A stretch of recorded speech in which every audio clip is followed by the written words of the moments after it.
Hindi ako si Mon, ako si Marlon. Pero nasa Nagcarlan Food Bazaar ulit tayo ngayon.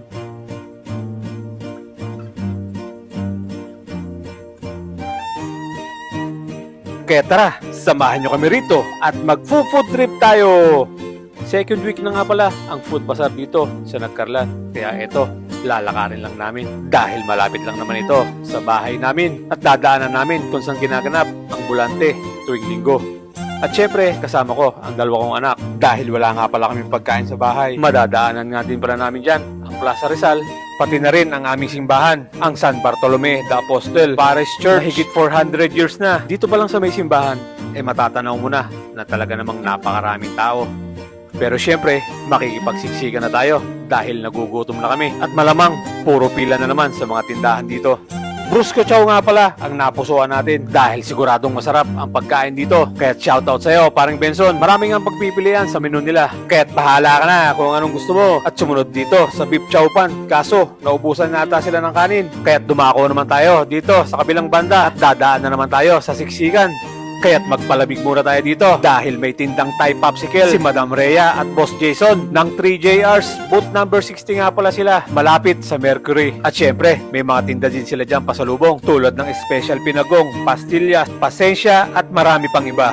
At guys, subukan nyo din ito dahil napaka-solid. At syempre, mura lang ito kaya kayang-kaya ng bulsa nyo. Kaya't maraming salamat po sa inyo. 3JR sa Special Pinagong. At bibili nga sana ang anak ko ng cheesy corn overload. Kaso, hindi pa daw luto. At napunta naman kami dito sa Apple's Kitchen. Kaso, sobrang haba ng pila dahil talaga namang dinadagsa ito. Kaya agahan na namin ang pagpunta sa susunod dito. At kung matcha lover naman kayo, huwag kayong mag-alala dahil meron din dito. At dito na nga kami napabili sa The Meraki. Napakaraming pagpipilian dito tulad ng pizza, nachos, may mga pasta, buldak at iba't ibang klaseng drinks tulad ng coffee, matcha series at mga fruit soda. At habang nag-aantay kami ng order, eto na naman ang dalawa kong anak na mahihayin sa video. At saludo nga pala kila sir sa mga naglilinis ng mga basura dito. Kahanga-hanga po talaga kayo. Kaya shoutout po sa inyo. At talaga namang nagdaratingan pa rin ang maraming tao. Kaya malamang marami na naman ang maso-sold out na tinda dito. At meron din dyan live music. Kaya talaga namang mag-e-enjoy kayo dito sa mga tuktugin ni Sir Sunday Mia. Kaya pumunta na rin kayo dito. At dahil nakabili na kami ng mga pagkain, syempre magkahanap na kami kung saan kami pupwesto. At dito nga kami sa plaza napunta dahil marami din kumakain dito at meron ding upuan. Kaya ayos na ayos.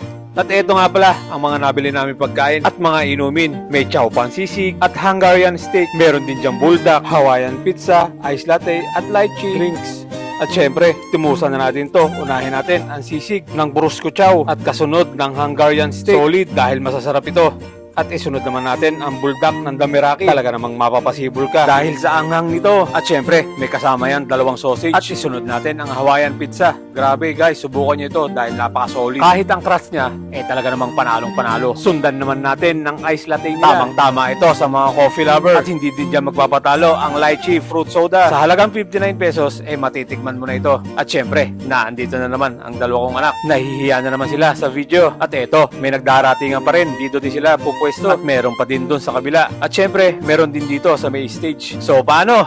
Hanggang dito na lang muna. Maraming salamat at nasayang ko na naman ang higit 3 minuto ng buhay nyo. Pa-like, comment at share na rin ng video na ito para mapanood ng iba. Adios!